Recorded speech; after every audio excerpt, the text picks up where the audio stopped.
اولاد کا غم دے، آمین۔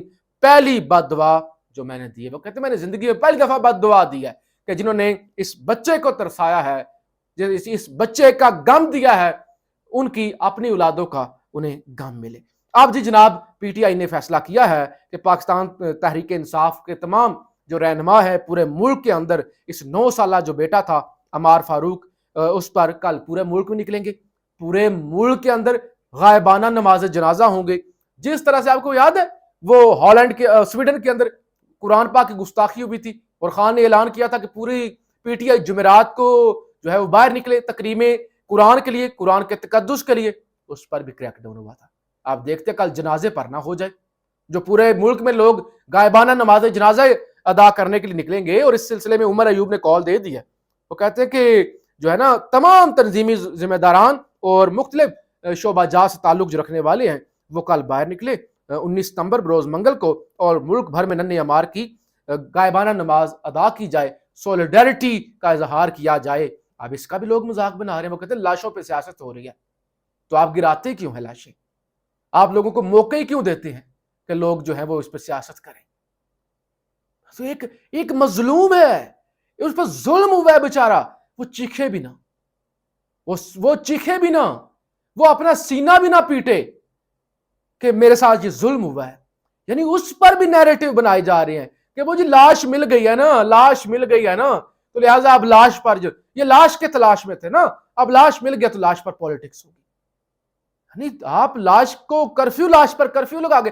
9 سالہ بچہ کوئی کفن میں سے اٹھ کے آ جائے گا جس پر کرفیو لگا رہے ہیں؟ کیا ہو جائے گا؟ کیسا خوف ہے، کیسے ایک عجیب سی وحشت طاری ہے کہ بچے کا باپ ہے، وہ باپ آیا ہے تو اتنی سیکیورٹی اور وہ جو کچھ ہوا ہے، تو یعنی ایک الگ تماشا لگا ہوا ہے۔ اچھا جی، قاضی فائز عیسیٰ صاحب نے آج حکم امتناع تو اڑا دیا، اور پھر وہ بینچز بھی اب وہی 3 ججز مل کر مشاورت سے بنائیں گے۔ ایک ضد اور انا کا مسئلہ ہے، اس کے علاوہ تو یہ کچھ بھی نہیں ہے۔ بچے کو پتہ ہے کہ یہ طریقہ کار غلط ہے، بے شک 10 جج مل کے بینچ بنائیں، اس سے کسی کو کوئی مسئلہ نہیں۔ آپ کو یا مجھے یا کسی عام پاکستانی کو کیا فرق پڑتا ہے کہ جج صاحب اکیلے سو موٹو لے رہے ہیں، اکیلے بینچ بنا رہے ہیں؟ بہت سارے لوگوں کو پتہ ہی نہیں ہے بینچ ہوتا کیا ہے۔ لوگ سمجھتے ہیں وہ بینچ بیٹھنے والا بینچ ہے، بہت سارے بچے سمجھتے ہیں وہ سکولوں میں بینچوں پر بیٹھتے ہیں نا، وہ والا بینچ کو بنتا ہے۔ چیف جسٹس ترخان تھوڑی ہے، یعنی وہ بینچ لوگوں کو پتہ بھی نہیں ہے، لیکن لوگ لے کے ایک الگ تماشا، لیکن طریقہ کار غلط ہے۔ اس بینچ کو جو بنانے کا، یعنی جج مل کے جو کیس سنتے ہیں بینچ اس کو کہتے ہیں 4 بینچ ہیں تو کہتے ہیں 4 رکنی بینچ، 5 جج مل کے سنے تو کہتے ہیں 5 رکنی بینچ۔ اچھا، وہ ان کے پیچھے 5 الگ سے بندے کھڑے ہوتے ہیں پروٹوکول کے لیے، ان کو الگ سے سیلریز ملتی ہے۔ بہرحال جی، تو یہ والا معمولی سا معاملہ ہے، طریقہ کار اس کا غلط ہے۔ اور اب جب آپ کو شے ملتی ہے نا کہ آپ پورا دن یہ ہوتا ہے اور وہ اس سارے معاملے فیصلہ بھی نہیں آتا، اور حکم امتناع جو ہے اسٹے ہے وہ خارج ہو جاتا ہے، تو پھر کیا ہوتا ہے؟ آج جناب ایک اور درخواست کی گئی اٹارنی جنرل کی جانب سے، ریویو اینڈ ججمنٹ کا جو کیس ہے، کہ آپ کسی نائل، کسی بگھوڑے، کسی بھاگے ہوئے اشتہاری کو اپیل کا دوبارہ حق دے، اور پھر سب کو حق دے۔ پورے پہلے ہی 57,000 کیسز ہیں، پھر اور لاکھوں کیسز آ جائیں، تو اس کو بھی تاکہ میاں صاحب حل ہو جائیں، جہانگیر ترین کسی طریقے سے حل ہو جائے، تو وہ سارے معاملے کے لیے جو ریویو اینڈ ججمنٹ تھا، ایکٹ تھا، اس کو 3 رکنی بینچ نے اپریل کے اندر جو ہے وہ اس پہ حکم امتناع دیا تھا، اور اس کو کالعدم قرار دے دیا تھا، حکم کالعدم، کیونکہ وہ آئینی ترمیم کے علاوہ پاسبل نہیں ہے۔ تو بڑا وہ اوپن اینڈ شٹ کیس ہے۔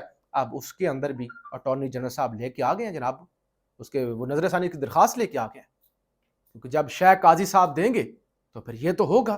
اب نئے کیسز اتنے ہیں، نئے اتنے مسائل ہیں، لیکن وہ پچھلے کیسز کے ریویو پھر وہ ٹی وی پر سارا دن دکھائے جائیں گے، ایک الگ تماشا چلتا رہے گا۔ بہرحال آج کچھ بھی کہنے کا دل نہیں کر رہا، کوئی پاکستانی بھی آج نہیں بول رہا، بیچارے سارے ڈرے ہوئے ہیں، سہمے ہوئے ہیں کہ اس ملک کے اندر کیا ہے، آپ کو مرنا پڑے گا جی، آپ کی کوئی اوقات ہی نہیں ہے۔